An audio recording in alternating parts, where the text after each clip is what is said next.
Hi folks, this is JC with another one of my original songs.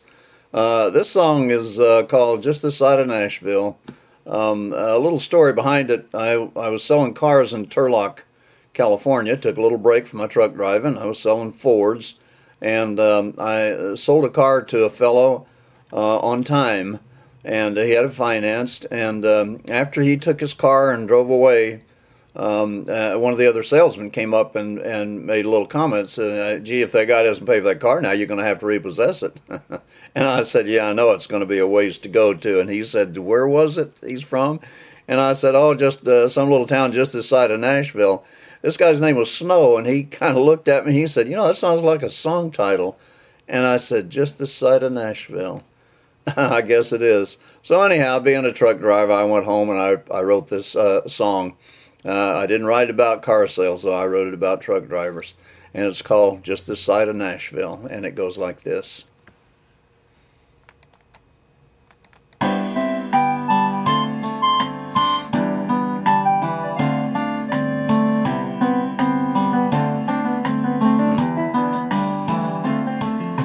Just this side of Nashville, I pull into a stop to coffee up and let my rig cool down. The service stalls were empty, the place was really dead. My Jimmy was the only truck around. So I bumped the tires and checked the lights and caught up on my log and listened to that diesel engine purr. Then I shut it down and went inside for coffee and some pie. And that, my friend, was when I noticed her.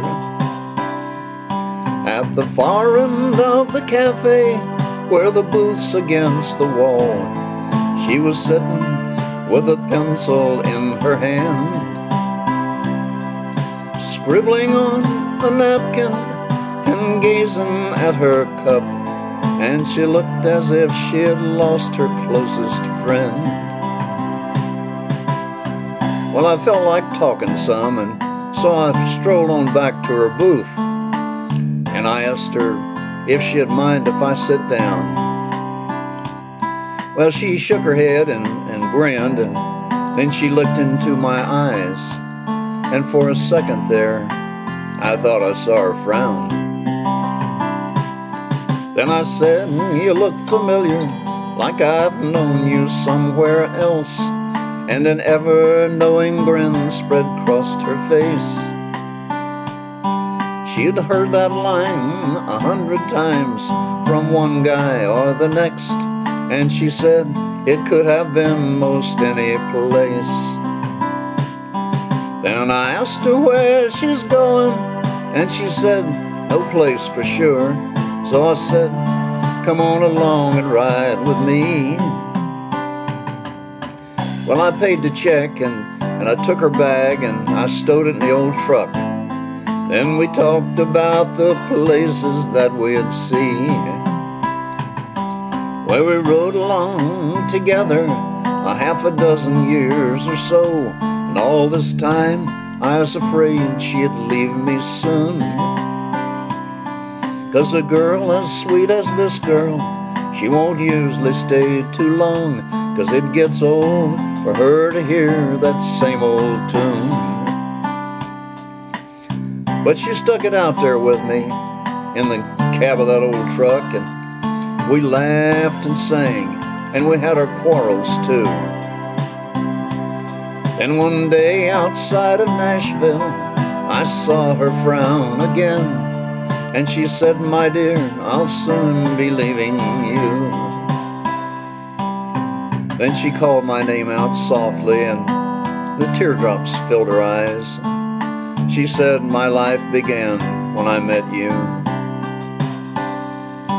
Then she grinned that same old grin again, and she gave my hand a squeeze, and our eyes met once again, and then I knew.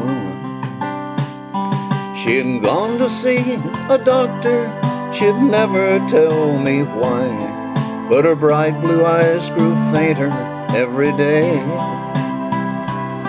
When you learn the one you live for hasn't very long to live, then there isn't very much that you can say. So I held her closer to me, and I felt her breathe a sigh as she brushed the burning teardrops from my cheek. And she whispered low, "I love you, dear. You've made this all worthwhile." And she closed her eyes. Then she went to sleep. So I left her where I found her, in a little country town, beneath an oak tree growing on a hill. And I honk when I go by there, and I always shut it down at that same old truck stop just this side of Nashville.